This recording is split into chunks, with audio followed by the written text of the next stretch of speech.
Hello everyone, I'm going to talk about the Right to Repair movement today in the context of the Digital Fair Repair Act, which has been recently passed by the state of New York.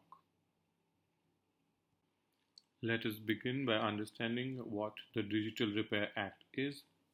On 10th of June 2021, the New York Senate passed the Digital Fair Repair Act with a 51 to 12 majority in its favor. The Act mandates original equipment manufacturers or OEMs to make all the information and resources necessary for repairing devices available for sale to third-party repair shops and consumers. The purpose of the general idea of the bill was to place independent repair providers at par with OEM authorized repair providers. The justification appended to the bill was that it was meant to protect consumers from the monopolistic practices of digital electronics manufacturers. This monopoly in repairs was effected through forcing the consumers to pay for repairs exclusively through a setup created by the manufacturers. This was based on the premise that third-party repairers were only at a disadvantage on account of lack of information being withheld by the manufacturers. The issue or the problem identified was the increasing number of cases in which repairs of digital items were intentionally limited by the manufacturers. These practices were said to result in inflated high repair prices, poor or non-existent services in the rural areas, and unnecessarily high turnover rates for electronic products. Another major concern identified was the amount of electronic waste created by the inability to afford the repair of broken electronics. The lack of competition in the digital repair industry was identified as a reason for high costs being borne by the customers, businesses, and government operations. It was also linked to limiting the expansion of the used equipment market and to result in early retirement of equipment with remaining useful life. To conclude, the bill was introduced to open the digital repair market to competition and all its consumer, entrepreneurial, and environmental benefits. The bill has still to pass through the state assembly and finally to be signed into law by the governor of the state. To give a brief background, let us discuss the origins of the Right to Repair movement in the United States. The origins of the movement can be broadly traced to the year 2012 when Massachusetts passed the Motor Vehicles Owners' Right to Repair Act. This act required manufacturers to make available the option of purchasing diagnostic and repair information freely, including software updates. In 2013, the Digital Right to Repair Coalition was formed to promote legislation at the federal and state level within the US.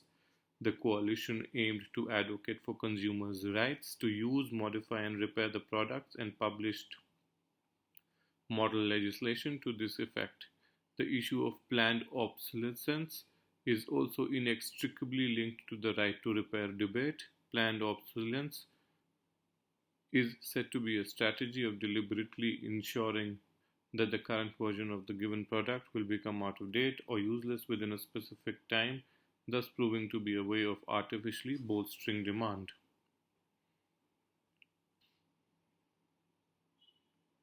In 2016, John Deere, an American agricultural equipment manufacturing company, introduced software into their equipment such as tractors which could only be diagnosed and rectified by the company itself. This trend was soon replicated by tech giants such as Apple and Tesla. This curb on repairing the products sold by these and many other such companies was given effect by completely restricting access to repair resources such as schematics, instructions, parts, and tools. This corporate strategy not only incentivized profit maximization post-fact, which is sale, but also provided an opportunity to prey on increased consumeristic tendencies by offering easy exchanges to the latest models at relatively low costs. These exchanges could only have been sold as a good idea if the cost of repair was so high as to trick the consumer into parting with a little more money to get a new version of the product. This problem is just not endemic to the US, but different countries are fighting their own battles with this problem. What makes The case of the US more interesting is companies such as Apple, John Deere, and Tesla, which not only have unmistakable American connections, but also due to their transnational characters, that policies trickle down to virtually all of the inhabited world. It would be hard to imagine a country where iPhones don't have a market except for extreme exceptions such as North Korea, perhaps. As per a press release dated 21st of April 2020 issued by Apple, its Apple Store caters to 175 countries and regions.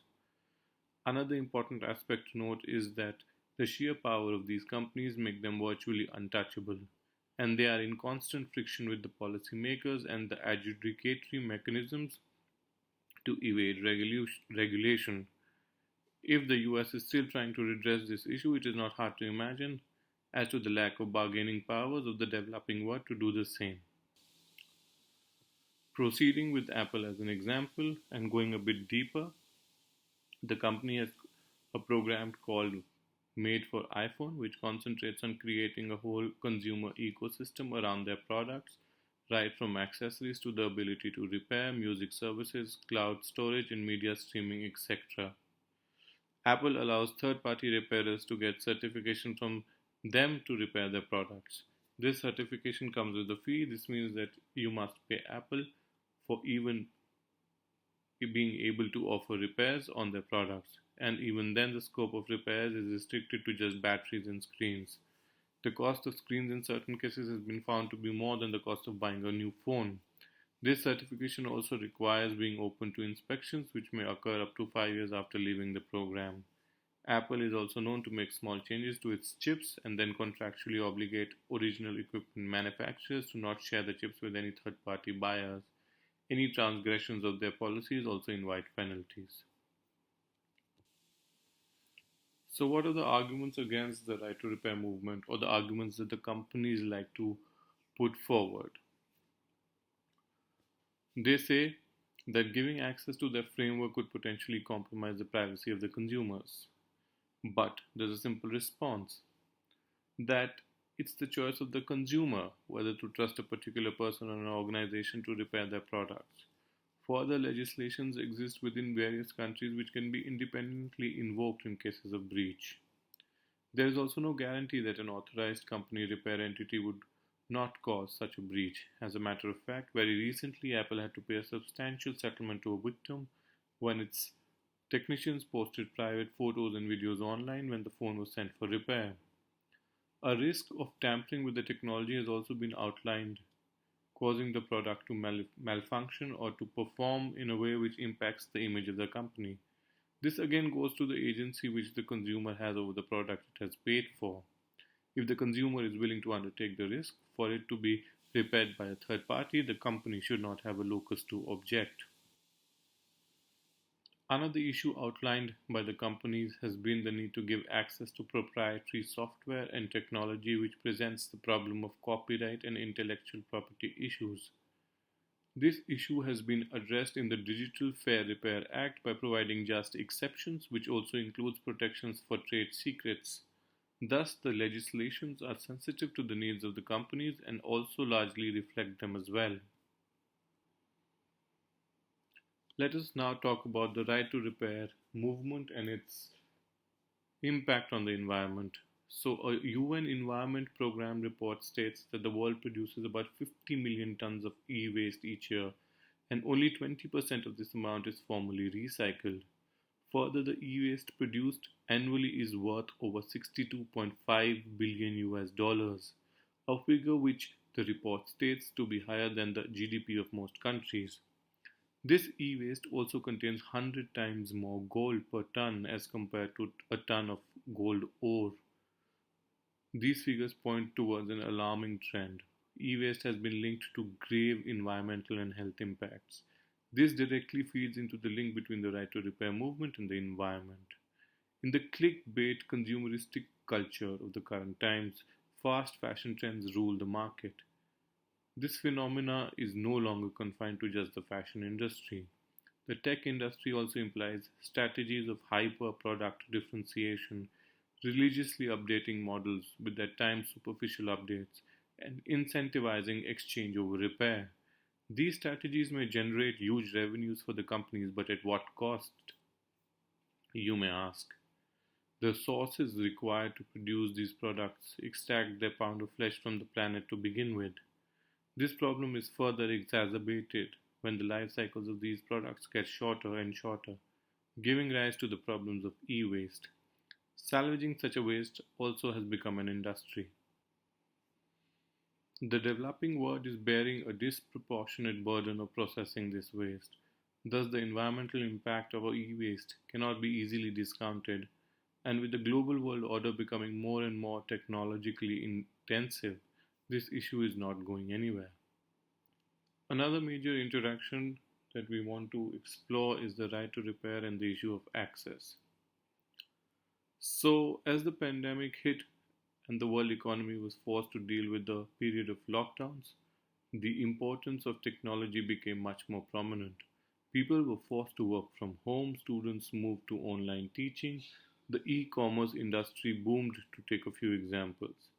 This further intensified the inequalities that the globalized world order had shaped. The winners and losers paradigm now permeated the world in a much more profound way. While the globalization debate had focused on states, workers, and firms, the pandemic brought the attention to new groups, disproportionately affected, such as students. Thus, access to technology is a prerequisite for fulfilling basic needs in the new globalized world order, further disrupted by the pandemic. For poor countries who were already struggling to make education accessible, this was a fatal blow. Students in poor countries can hardly afford to attend school, and if they are required to obtain smartphones or tablets to shift to an online mode of teaching, many will not be able to afford doing so. This will lead to an entire generation of students either dropping out or losing substantial learning opportunities. Beyond the immediate economic and social impact, this will reverberate for generations to come. This form of a technology divide can be mitigated by the right to repair movement. Longer life cycles of gadgets would mean a vibrant used goods market. This in turn would mean that each changing of hands, the product gets cheaper and cheaper. Thus, it would solve the problem of access to a certain extent by enabling even economically challenged sections of the society to leverage technology to their advantage. Finally, to conclude, we can say that the right to repair movement has finally reached critical mass, as evidenced from the number of related legislations being either considered or passed in many states. This itself is testament to the importance of the issue at hand. As firms increasingly project a green image, it is necessary to bring to their attention that the right to repair is an essential element of this.